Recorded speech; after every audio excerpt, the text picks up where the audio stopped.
Bonsoir Christelle. Bonsoir Tom.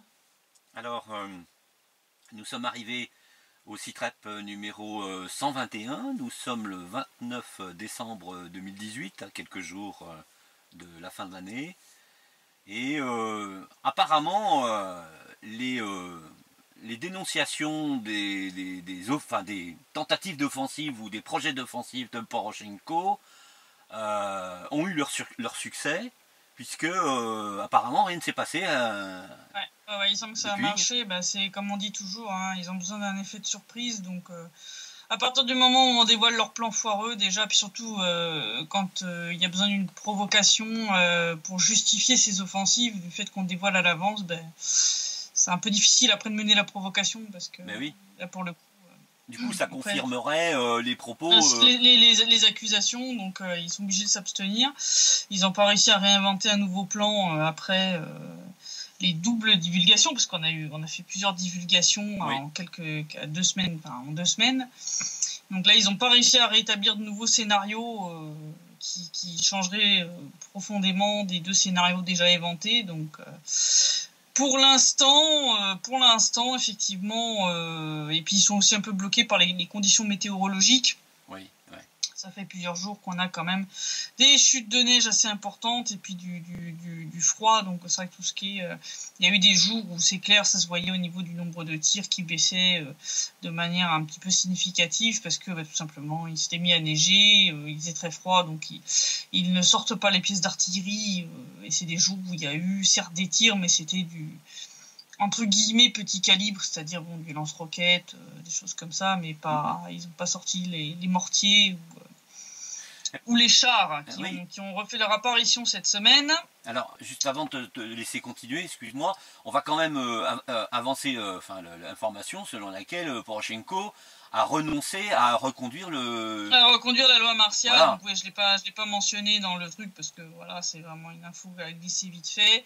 Donc la loi martiale n'a pas été prolongée, donc en gros ça a été comme un gros fail. Oui. Donc ouais, Poroshenko là est quand même dans la mouise. Une qui met vraiment bien ses pions en avant, c'est la Timoshenko, et c'est ce qui m'inquiète un petit peu. Ouais. Mais bon.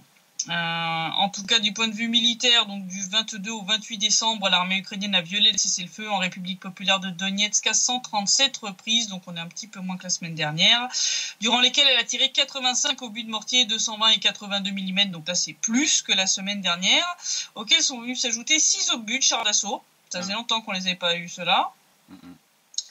Mais aussi des munitions de véhicules de combat d'infanterie, lance-roquettes, systèmes de défense antiaérien, lance-grenades et armes légères, qui nous font un total de 964 munitions, donc on est quand même à un bon tiers de moins que la semaine passée. Donc c'est ce que je disais, même s'ils ont commis un nombre de violations par jour qui est resté, on va dire, dans une moyenne haute, le nombre de munitions tirées, surtout le calibre, ont été fortement influencés par la météo.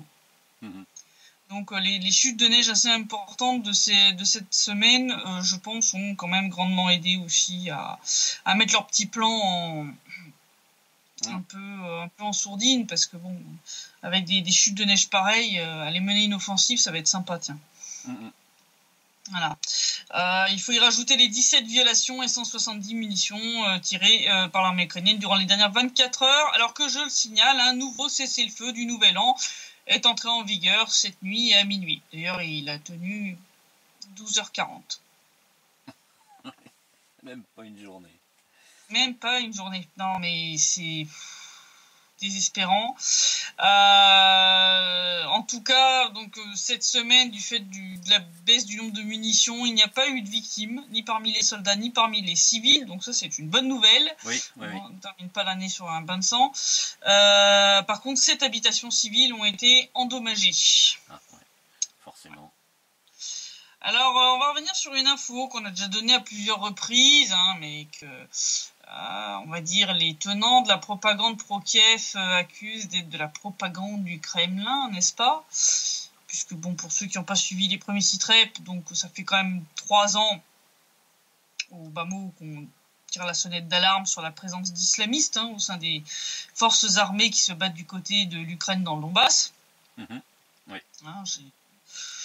J'ai le souvenir d'avoir traduit des déclarations de Bassourine en janvier 2016, qui parlait de ça. Là, ça a été confirmé, en fait, par nul autre qu'un journaliste qui s'appelle Mark Bennett dans un article du Times. Oui, là, on peut difficilement accuser le garçon. Ça va être dur là, d'aller qualifier ce journal-là d'être à la solde du Kremlin quand même. Donc ce Mark Bennett, ça fait une interview en fait de Mouslim Cheberloïevski, le chef tchétchène du bataillon Cheikh Mansour, qui combat du côté ukrainien dans le Donbass. Donc c'est un monsieur, d'ailleurs c'est un vétéran, il a fait les 2 guerres de Tchétchénie, côté islamiste déjà bien entendu. Ah oui. C'est un monsieur qui déteste les Russes. Donc bien sûr l'interview porte principalement sur ses motivations personnelles à venir combattre les soi-disant séparatistes du Donbass. Et puis là, au milieu de cette petite propagande anti-Poutine bien huilée, puisqu'ils ont qualifié le président russe de personne qui n'apporte que le mal. Enfin, tu vois, Satan en personne. Daesh, c'est le bien, c'est connu. C'est ça, tout à fait, oui. Le journaliste a quand même lâché une info qui a fait tâche. Parce qu'il a mis en émoi non seulement la presse russe, mais aussi les médias gouvernementaux ukrainiens. Je vais expliquer pourquoi.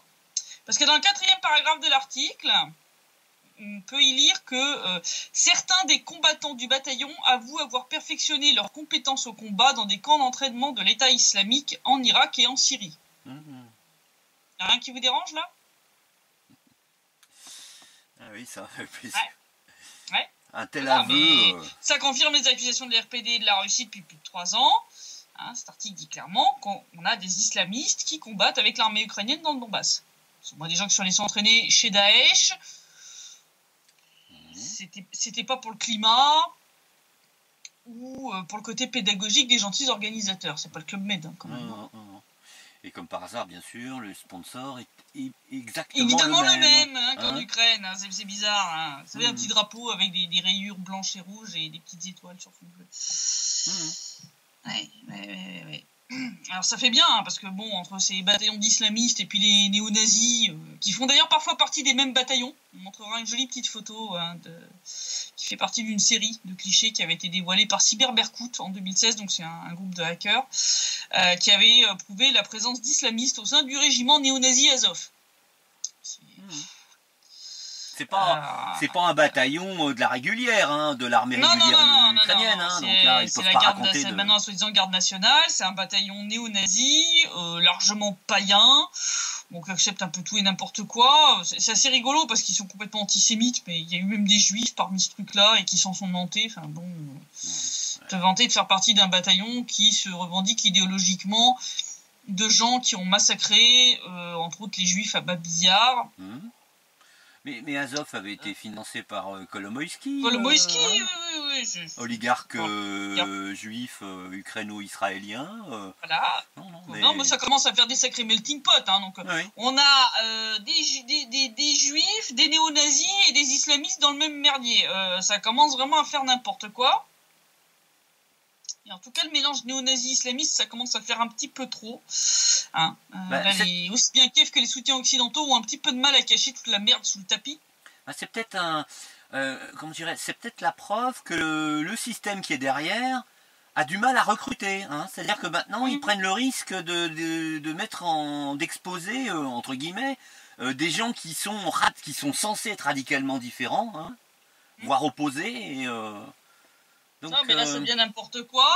Alors, résultat, devant le scandale qui a bien sûr éclaté, les médias russes se sont jetés dessus.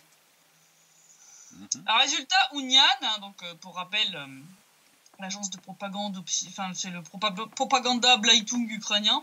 Oui, j'utilise les termes du Troisième Reich parce que c'est beaucoup la même. Ils nous ont sorti un pseudo-debunking de l'interview. J'ai hésité entre mettre ça pendant ce temps-là à Kiev ou garder ça dans la partie sérieuse.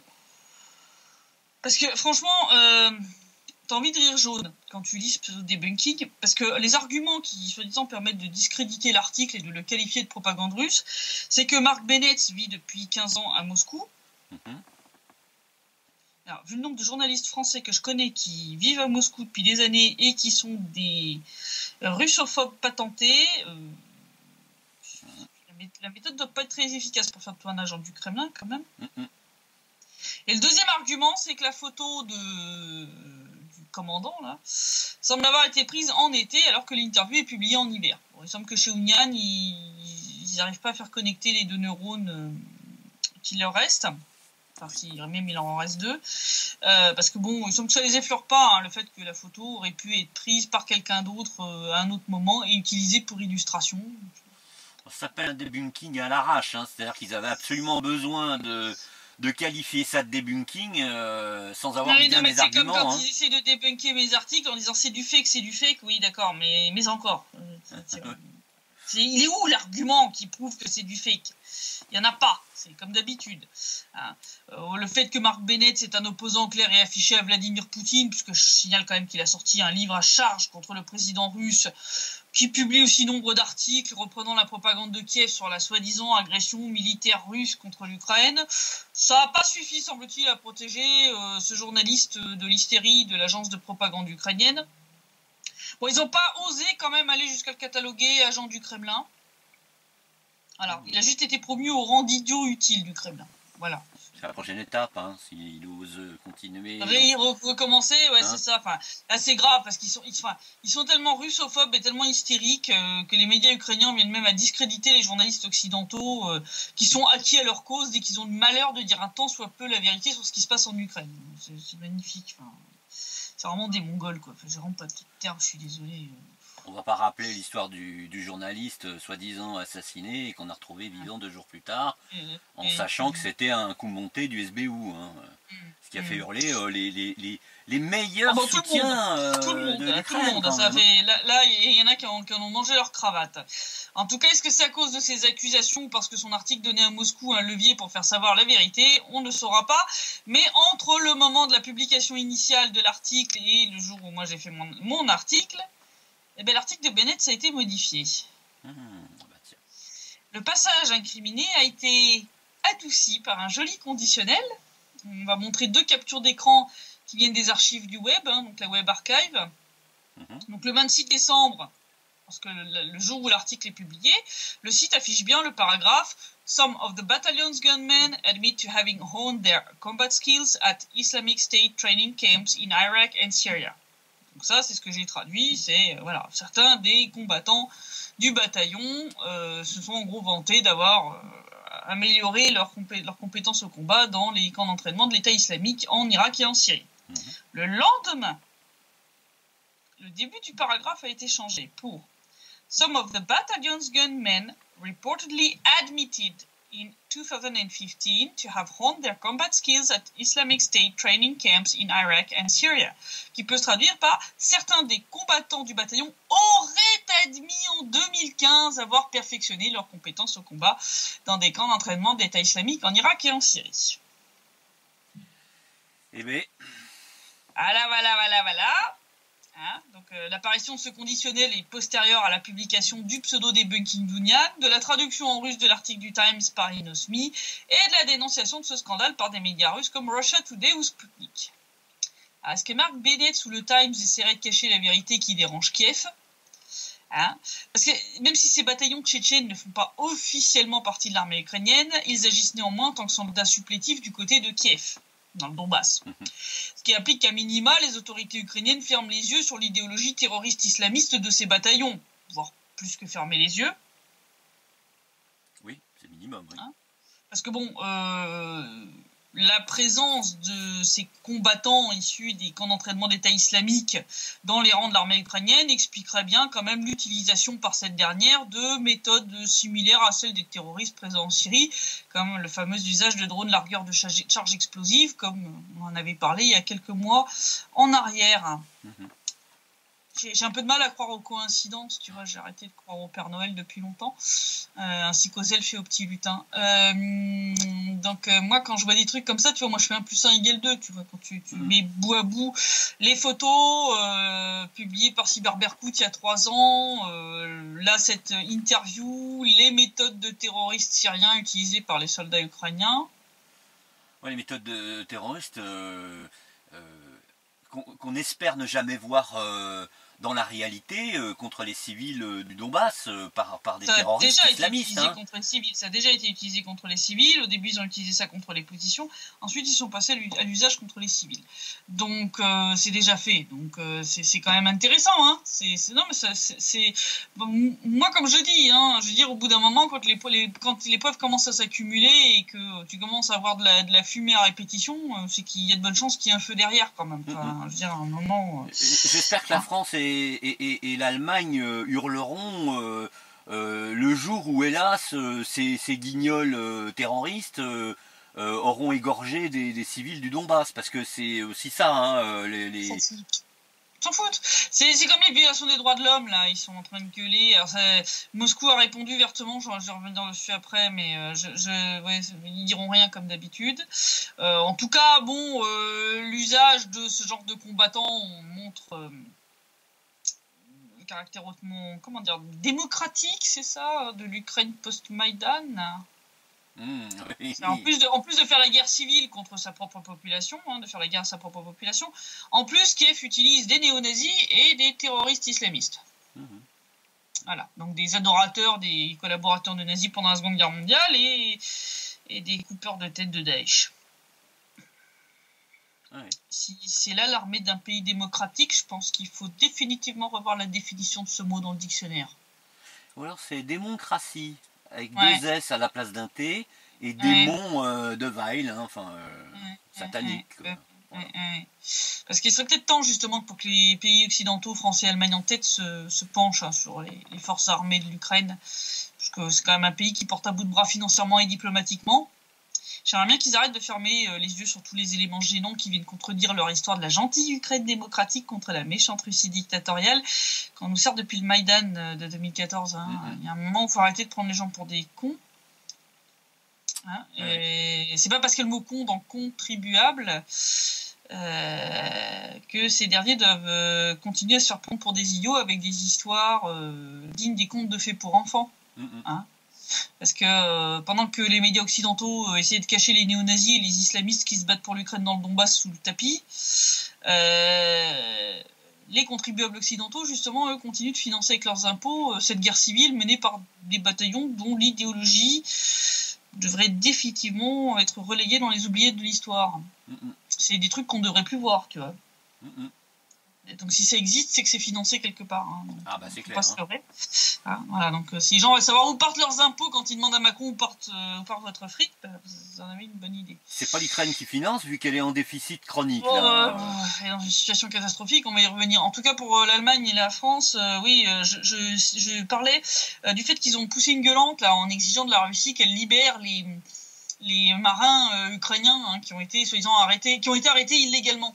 La Russie a répondu que vu qu'ils avaient été arrêtés sur le plan d'une façon tout à fait légale pour des charges tout à fait réelles, en gros, il n'y avait personne à libérer, quoi. Oui. Ça c'est fait. Bonne claque dans la tête. Et puis surtout, la Russie a souligné que on les avait pas entendus gueuler quand l'Ukraine a arrêté le bateau de pêche Nord dont le capitaine est toujours en prison et que l'Ukraine essaye même de vendre le bateau. Ça ose tout. On n'a pas entendu ni Macron ni Merkel quand ils ont arrêté le tanker, le Mikhail Pogodin. Le Pogodin, il est toujours aussi hacké en Ukraine. Il a été saisi de manière totalement illégale. Là, c'est marrant. Hein, là, on les entend pas. Deux poids, deux mesures. Deux poids, deux mesures, as usual. Bon, ça peut se comprendre, hein, vu l'implication de l'OTAN dans ce qui se passe ici, comme ça a encore été prouvé récemment. Les informations que je vous donne sont des informations que nous avons obtenues personnellement par des sources au sein des forces armées de la RPD. Donc, c'est pas des infos, entre guillemets, largement publiques. Il faut savoir qu'à la mi-décembre, donc de ce mois-ci, un groupe de 6 instructeurs de l'OTAN, en uniforme militaire mais sans insigne, et un groupe de 70 militaires des forces armées ukrainiennes sont arrivés sur le territoire de la colonie pénitentiaire numéro 2 de Toretsk, donc c'est anciennement Dzerzhinsk, hein, puisqu'ils ont décommunisé et donc renommé tout un paquet de localité. C'est dans la région de Donetsk. Avant ce transfert, ce groupe avait été formé dans le centre de formation spéciale des forces armées ukrainiennes de Desna, dans la région de Tchernigov. Ce personnel fraîchement arrivé tient quotidiennement des séances d'entraînement physique, de sabotage, mais aussi d'entraînement au combat, avec des instructeurs étrangers pour les guider. Presque tous les jours, un groupe de 6 à 9 personnes armées d'armes légères et entièrement équipées se rendent le soir sur la ligne de contact et reviennent tôt le matin. Ces groupes opèrent dans les directions de Donetsk et Gorlovka et il semble que l'une des tâches principales serait de préparer la capture d'une partie de la zone grise près de la localité de Golmovski, donc qui est au nord de Gorlovka. Alors, je vais vous donner un petit peu toute une chronologie des faits qui ont été récoltés donc par l'armée de la RPD. Donc tout a commencé le 18 novembre de cette année, où un groupe de 21 militaires des forces armées ukrainiennes est donc arrivé sur le territoire de cette colonie pénitentiaire à Dzerzhinsk, avec un groupe de 6 citoyens étrangers en uniforme militaire sans insigne. Les nouveaux arrivants ont été placés dans une unité résidentielle séparée sur le territoire de la colonie pénitentiaire, mais ils vivent sur une base autonome et le personnel de la colonie a interdiction d'entrer en contact avec eux. Donc comme je le disais, tous les jours, ces séances d'entraînement physique et entraînement spécial. Et chaque soir, vers 18h, un groupe de 6 à 9 personnes entièrement équipées et munies d'armes légères est amené sur la ligne de démarcation. Et le groupe ne revient que vers 6h du matin. Il a été établi qu'avant le transfert à Dzerzhinsk, le groupe a été formé donc, à ce centre de formation Desna, donc dans la région de Tchernigov. Tous les hommes arrivés ne mesurent pas moins d'1m80, sont tous en excellente forme physique et la langue maternelle de la plupart d'entre eux est l'ukrainien. Ces groupes opèrent sur les sections de la ligne de démarcation de Donetsk et de Gorlovka et il ressort de leur conversation que l'une de leurs tâches principales est de préparer la capture de la zone grise dans la zone de Golmovski, entre autres la zone de l'ancienne usine de dolomite de Nikitovski. Le 21 novembre, donc 3 jours après leur arrivée, une cargaison non identifiée stockée dans des sacs a été déposée sur le site de l'unité résidentielle de cette colonie correctionnelle où le groupe est basé. Le 22 novembre, 2 Toyota Land Cruiser blancs portant le logo de l'OSCE ont été remarqués sur le territoire de la colonie pénitentiaire. Les passagers vêtus de vêtements portant les inscriptions de l'OSCE se restaient dans une zone fermée pendant environ 2 heures. Ça sent très mauvais tout ça. Ça sent pas bon, hein. Le 26 novembre, 25 militaires supplémentaires des forces armées ukrainiennes sont arrivés à la colonie pénitentiaire. Et le 7 décembre, 25 autres personnes sont arrivées à la garnison de ce groupe des forces armées ukrainiennes, ce qui fait que actuellement la colonie compte 71 membres des forces armées ukrainiennes et 6 citoyens étrangers. Il semble que les militaires ukrainiens appartiendraient aux troupes aéroportées ukrainiennes. Donc ça, c'est quand même pas top. Et alors, puisqu'on parle justement de capturer la zone grise, eh ben, il semble que les officiels ukrainiens se sont vantés d'avoir capturé le plus gros de la zone grise, donc ils se cachent même pas, les mecs. Ah, voilà. On rappelle que la zone grise, c'est une zone censée être démilitarisée. Censée être démilitarisée d'après les accords de Minsk. Hein. Donc, il est censé y avoir ni soldats, ni armes. Et donc, suite à ces déclarations, ils ont décidé de mener une petite provocation. Mais ça s'est mal passé pour les soldats ukrainiens, comme d'habitude. Parce que bon, c'est bien de faire des grandes déclarations, soi disant qu'ils appliquent les accords de Minsk. En vrai, les actions concrètes des forces armées ukrainiennes montrent le contraire de ce que racontent les officiels ukrainiens. Puisque aujourd'hui, les soldats de la 128e brigade d'assaut de montagne, sur ordre du criminel de guerre Sobko, ont essayé de confirmer les déclarations de bravade du conseiller du président Poroshenko, Biryukov, sur l'occupation de pratiquement toute la zone grise. Et ils ont donc entrepris une attaque. Ils ont tenté d'avancer à proximité de Mariupol pour prendre les positions des RPD.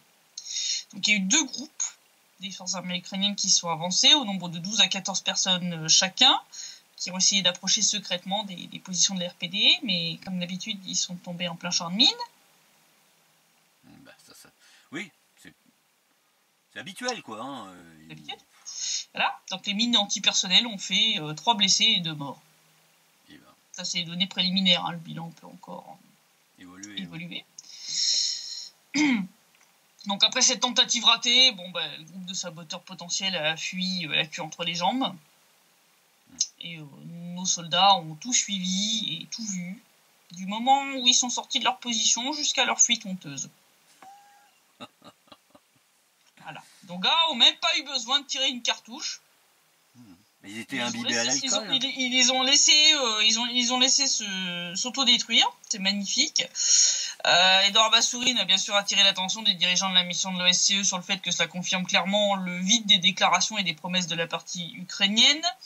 Il a rappelé que les soldats des forces armées ukrainiennes continuent de commettre des crimes contre les civils presque tous les jours.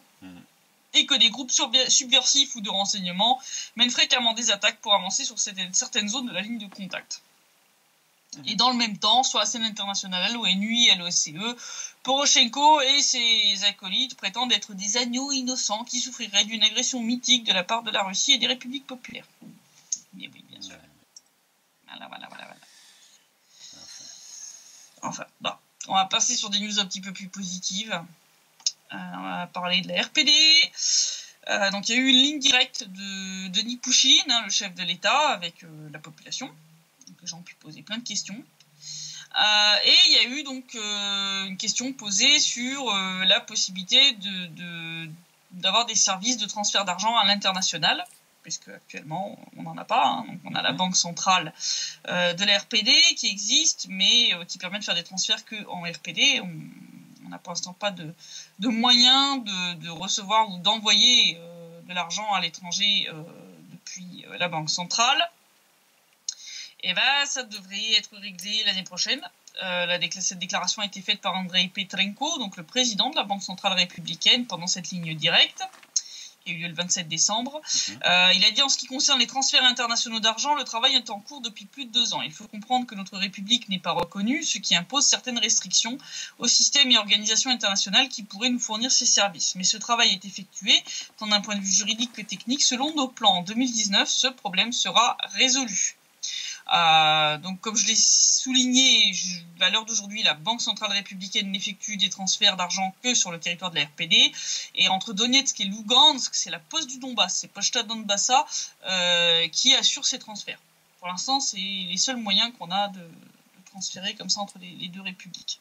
Donc l'année prochaine, ça va te faciliter la tâche pour récupérer les dons humanitaires que tu distribues en permanence et puis l'aide dont tu as besoin pour continuer ton activité de journalisme indépendante. Hein.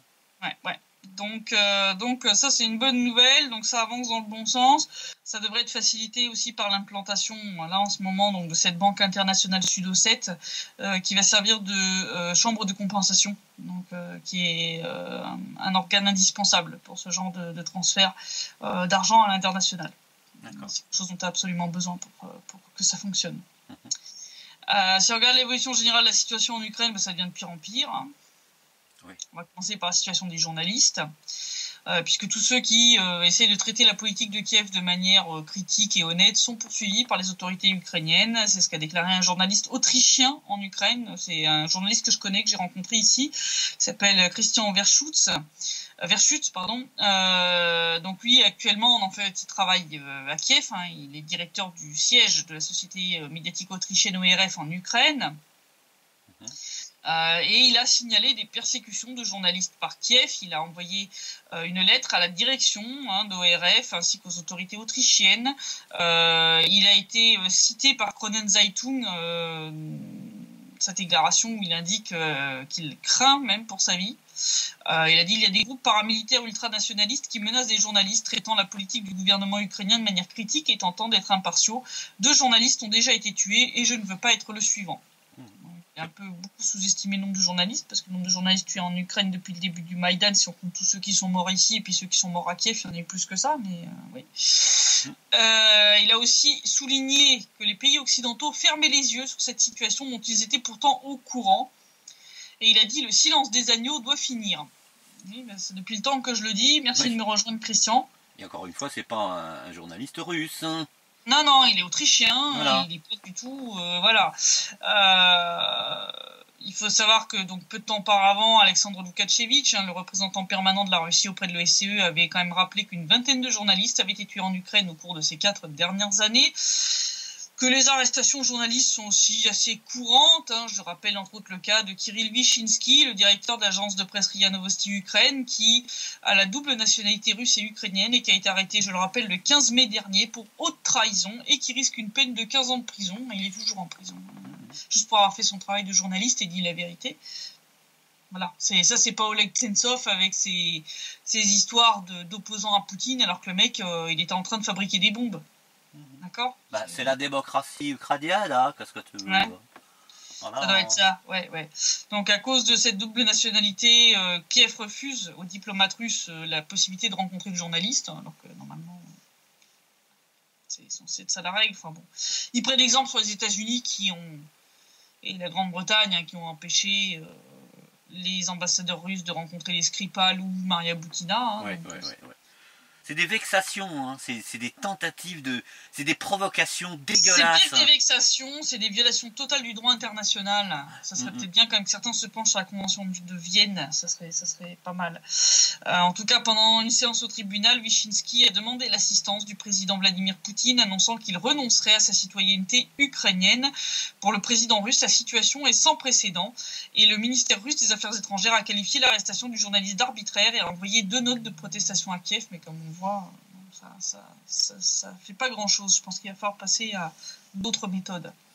Ou alors il suffit que l'Ukraine fasse une autre connerie contre la Russie, et là peut-être que le Kremlin se dira c'est la goutte d'eau qui fait déborder. Déjà là, en termes de journalistes, suite à ce qui s'est passé avec Russia Today en Grande-Bretagne, dont les noms et les prénoms de ses employés ont été publiés par un média britannique, les coups au pilori. Il y a un groupe russe qui a fait la même avec la BBC en Russie. Ah, et ben voilà, fallait pas commencer. Voilà. La réponse de Peskov a été oui, on comprend. Ils n'ont pas du tout condamné. Ils étaient en mode après ce qui s'est passé. Contre RT en Grande-Bretagne, on comprend. Et les Russes ont clairement menacé que si RT était coupé, parce qu'actuellement donc Russia Today est dans le collimateur de l'Ofcon, donc l'équivalent du CSA britannique, ils ont dit que s'ils faisaient fermer RT, la BBC pourrait faire la même chose, pourrait prendre ses valises et puis dégager de Russie, et devra cesser d'émettre. Je pense que ça devrait peut-être un peu les calmer, je pense qu'il n'y a que ça qu'ils comprendront. Ah c'est clair. Pendant ce temps-là, en tout cas, la situation en Ukraine ne s'améliore pas, puisque les chiffres récemment publiés par le ministère ukrainien de la politique sociale sont quand même assez flippants. Parce qu'ils ont précisé le nombre de travailleurs migrants sortant du pays. On parle d'un chiffre de 9 millions de personnes. 9 millions. Ça s'appelle une hémorragie, moi j'appelle ça. Ouais, voilà. Donc ils disent que 3,2 millions de citoyens ukrainiens vivent en permanence à l'étranger. Ils disent en ce même temps ce chiffre est constant mais non permanent parce que ces 3,2 millions de personnes sont différentes. Parmi elles, il y a celles qui vivent en permanence et celles qui vont et y viennent. Et dans ce processus de migration mobile, en moyenne se trouvent 7 à 9 millions de personnes par an. Donc tu as des gens qui vont quelque part pour bosser, reviennent un peu puis repartent. C'est à peu près ça. Donc on en a quand même 3,2 millions qui vivent constamment à l'étranger et on a donc le reste qui vient compléter. Donc plutôt en fait, il faut savoir que les médias ukrainiens avaient rapporté que jusqu'à 12 millions d'Ukrainiens travaillent à l'étranger, chiffre obtenu donc à partir de la déclaration du ministre Andrei Reva. Mais maintenant, le ministère de la politique sociale explique que ces 7 à 9 millions de personnes sont le nombre total d'employés expatriés et qui ne sont pas séparés des 3,2 millions qui travaillent en permanence à l'étranger. Je crois que c'est de l'enfumage. Le but, c'est essayer de faire un peu moins flipper les gens. Parce que si on prend les statistiques officielles, j'ai bien les statistiques officielles, la population ukrainienne est censée être de 42 millions de personnes. Ça fait un quart d'entre eux qui sont partis à l'étranger à la recherche d'un travail. C'est beau, le résultat du Maïdan. Ça, c'est les chiffres officiels. La réalité, c'est que vivent en Ukraine désormais à peu près environ 36 millions de personnes. Parce qu'il y a plein de gens qui ont quitté le pays, qui n'ont jamais été enregistrés comme ayant quitté le pays. Tous ceux qui ont échappé à la rafle pour l'armée. La plupart des gens qui se barrent, en fait, ils déclarent pas qu'ils se sont barrés à l'étranger, donc ils sont pas rayés des listes, quoi. Tu vois ce que je veux dire? Donc on continue de considérer qu'ils habitent en Ukraine, alors qu'ils habitent peut-être en Pologne ou en Russie, c'est ridicule. Ça, c'est les chiffres si on prend juste la population totale. D'accord. Donc 9 millions sur 36, ça commence à faire bobo là. Bah, ça fait presque un tiers. Hein. Enfin, ça fait un quart. Hein. D'accord. Ouais. Maintenant, si on prend la population totale, si on prend maintenant la population active, c'est-à-dire les personnes en âge de travailler. Oui, parce que les gosses sont pas censés. Oui. Voilà, hein, les gosses et les retraités, tu les exclus. Là, on atteint le chiffre de la moitié de la population active qui est partie chercher du boulot ailleurs. Une hémorragie, quoi. La moitié. La moitié des Ukrainiens en âge de travailler sont partis à l'étranger et envoient de l'argent qui empêche l'Ukraine de couler complètement. Puisque d'après les chiffres officiels ukrainiens, en 3 ans, ces expatriés ont envoyé 30 milliards de dollars au pays, soit 10 fois plus que l'aide du FMI. Eh bien. Sachant que plein de parties d'entre eux sont en Russie, est-ce que vous commencez à voir le désastre s'ils coupent complètement les relations avec la Russie et... Vous commencez à la voir venir, la catastrophe, là. Ouais, voilà. Ce qui fait que, si on prend tout ça ensemble, on comprend qu'actuellement, environ 9 millions d'Ukrainiens seulement payent des taxes en Ukraine, pendant qu'autant, à peu près, travaillent à l'étranger, ne contribuent pas ainsi ni aux taxes ni au paiement des retraites, alors qu'il y a actuellement en Ukraine 10 retraités par travailleur. Ah oui, c'est insupportable, ça, comme... Voilà. J'ai pas besoin de vous faire un cours de mathématiques, quand même, pour vous expliquer à quel point c'est pas tenable. Hein, voilà.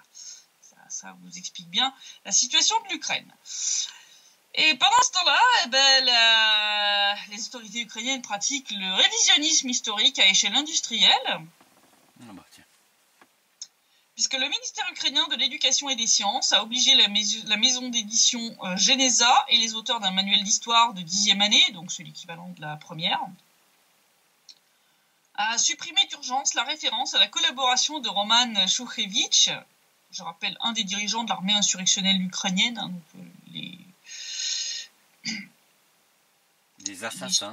Les assassins, ceux qui ont assassiné des centaines de millions de juifs, de polonais, de russes, de russophones, etc.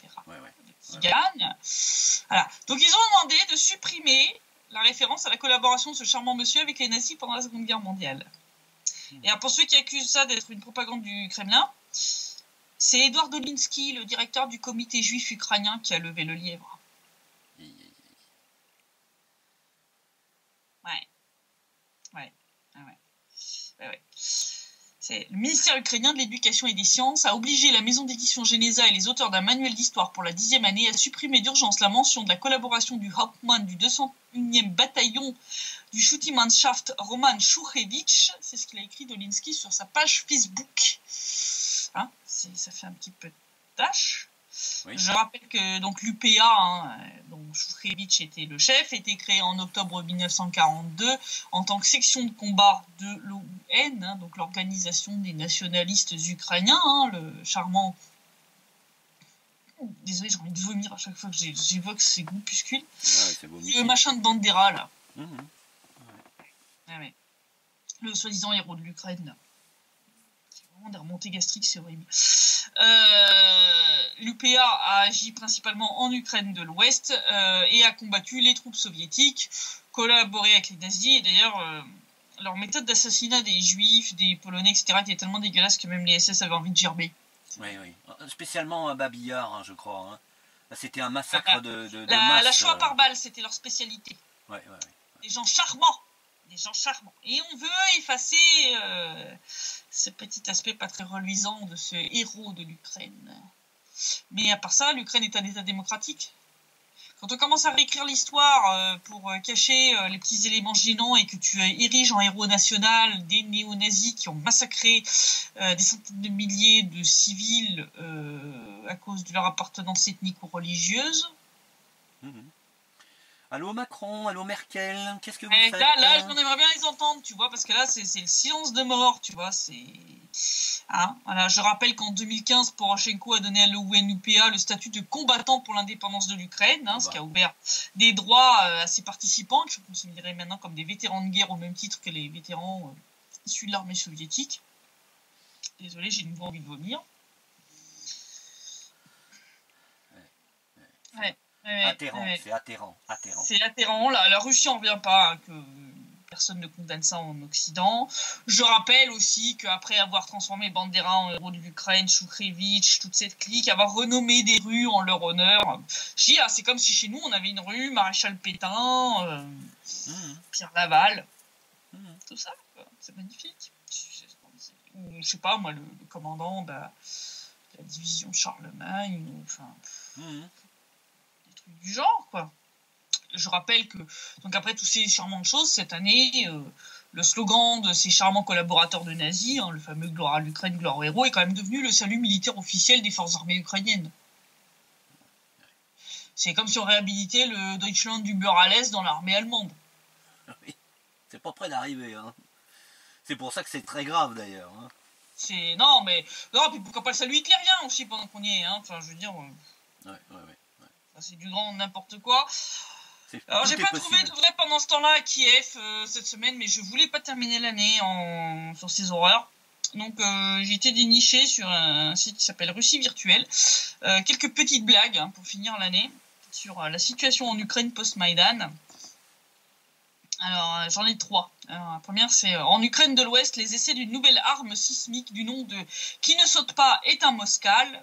C'est un nom péjoratif que les Ukrainiens donnent aux Russes. C'est le mot d'ordre sur le Maïdan. Qui ne saute pas est un Moskal. Voilà, donc ils ont fait des tests de cette nouvelle arme sismique en Ukraine de l'Ouest et résultat, la Crimée s'est détachée. Et voilà. Alors, un peu sur le côté média, il faut qu'il y en ait pour tout le monde. Allez, à Kiev, un chien attaque une petite fille, un passant cogne le chien, celui-ci meurt. Un journaliste tient son petit scoop, un Kievien héroïque sauve une petite fille d'un chien enragé. Le passant corrige, mais je suis pas Kievien. Le journaliste, un étranger sauve une petite fille. Je suis pas un étranger, je viens de Donetsk. Et là, un terroriste tue un petit chien innocent qui jouait avec une petite fille. Je pense que ça explique bien. Hein, ça résume bien, oui, l'approche des journalistes occidentaux vis-à-vis de l'affaire avec le Donbass, oui. Ça, c'est aucun doute là. Ouais. Et enfin, le dernier, c'est un nationaliste ukrainien revient à la maison fatigué et affamé. Il voit que l'ascenseur de l'immeuble fonctionne. Dans l'appartement, il voit sa femme qui cuisine sur une plaque au gaz. Dans la salle de bain, il y a de l'eau chaude. Il se laisse choir par terre en chuchotant. C'est la fin, les occupants sont de retour. En clair, il n'y a que quand les Russes sont là que tout fonctionne. Oui, je signale qu'actuellement, il y a je ne sais pas combien de villes, y compris certains quartiers à Kiev, où il n'y a pas d'eau chaude, pas de chauffage.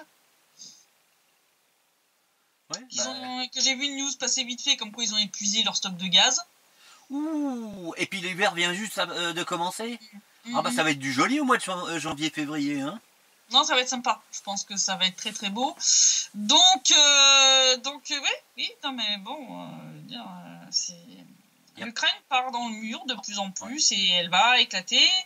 Ces conneries avec l'église orthodoxe, avec Poroshenko qui appelle les gens à choisir entre l'Ukraine et la Russie. Mais les gens n'ont pas choisi entre l'Ukraine et la Russie. Leurs histoires religieuses, c'est personnel, c'est une histoire de foi. Et ils n'ont pas choisi une église anticanonique pour faire plaisir à tes délires ultranationalistes, mon grand. Les deux n'ont rien à voir. Il faut arrêter de mêler la politique et la religion. Ça n'a rien à foutre ensemble. Voilà, la foi, c'est une affaire personnelle. Ça va pas concerner la politique d'un pays. D'ailleurs, il a signé la fameuse loi obligeant l'UOCMP à changer de nom, donc l'Église orthodoxe ukrainienne canonique, ce qui est complètement illégal et anticonstitutionnel. Donc, je pense qu'ils vont faire appel contre cette mesure. Mais ça promet de sacrés délires et les persécutions vont se poursuivre et ça va très mal se terminer. Donc voilà, c'est aussi le dernier Citrep de l'année, donc je souhaite de bonnes fêtes de fin d'année à tous nos auditeurs. Et je te dis à la semaine prochaine pour le premier Citrep de l'année 2019. Je pense que ça devrait rester calme vu de la météo. Je pense qu'on devrait arriver à passer des fêtes de fin d'année à peu près tranquille. C'est relatif, hein, parce que c'est relatif. Ils bombardent quand même. Ils bombardent quand même. Enfin bon, je pense qu'avec la météo qu'on a en termes d'intensité, ça les pondère, ça devrait, voilà. Et donc je te dis à samedi prochain. Merci Christelle, écoute, passe un bon réveillon de Nouvel An et puis effectivement samedi prochain pour le 122e CITREP. A bientôt, merci, au revoir.